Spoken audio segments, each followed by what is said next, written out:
টাঙ্গাইলের ঘাটালের প্রত্যন্ত গ্রাম শালিয়াবহতে গড়ে তোলা চাষা আব্দুল আজিজের বিশাল বাগান থেকে সম্প্রসারিত হচ্ছে ফল চাষের আধুনিক প্রযুক্তি। বাগান দেখতে আসা কৃষকদের উৎসাহ দেয়া হয় এক গাছে একাধিক জাতের ফল চাষের।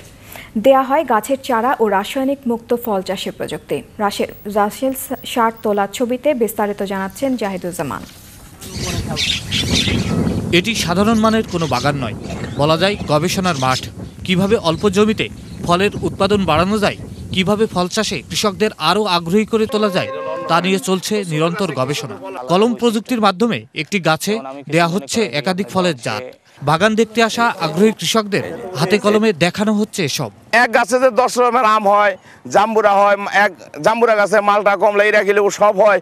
এই জিনিসটা আমি হাতে কলমে মানুষকে শিক্ষা দেই, আর এই কাজগুলো মানুষ করতেছে। আমি আশা করতেছি যে আমরা সবুজের দিকে ধাবিত হচ্ছি। আমি সাহস করতেছি, সবাই ফলের গাছ রোপণ করতেছে। আব্দুল আজিজের এই বাগান দেখতে আসেন দূর দূরান্তের কৃষকরা। বিশেষ করে পয়লা বৈশাখে তার আয়োজনে কৃষক আনন্দ মেলা উপলক্ষে বাড়ে ভিড়।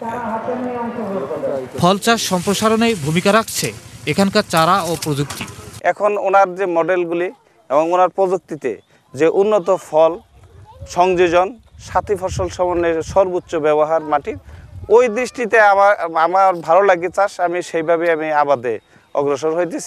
আমের চারা নিচ্ছি, জামরুল নিচ্ছি, পেয়ারা নিচ্ছি, অনেক ফলের চারা নিচ্ছি। বাড়ির পাশে একটা বাগান করছি এবং মাঝে মাঝে আসি, আজিজ ভাইকে নিয়ে যাই, উনি উৎসাহ দিয়ে দেন এবং আমার বেশ কিছু গাছে উনিকে নিজে হাতে কলম লাগিয়ে দিছে। আমরা যেটা রাসায়নিক সার ব্যবহার করি সেটার ব্যাপার থেকে ওনার কাছ থেকে একটা সাজেশন পাইছি। প্রাকৃতিক বিজ্ঞানী আব্দুল আজিজ দেশি বিদেশি ফলের এই বাগান সৃষ্টি করে যে সফলতা পেয়েছেন তা এলাকায় ব্যাপক আলোড়ন সৃষ্টি করেছে। তার এক গাছে একাধিক জাতের ফল চাষের এই প্রযুক্তি সারা দেশে ছড়িয়ে দিতে নানা উদ্যোগ গ্রহণ করেছেন তিনি আশা করেন দেশে ফলের উৎপাদন বৃদ্ধি পেলে যেমন পুষ্টির ঘাটতি মিটবে, তেমনি পাওয়া যাবে মেধাবী আগামী। টাঙ্গাইলের ঘাটাইলের শালিয়াবহ গ্রাম থেকে জাহিদুজ্জামান, চ্যানেল আই।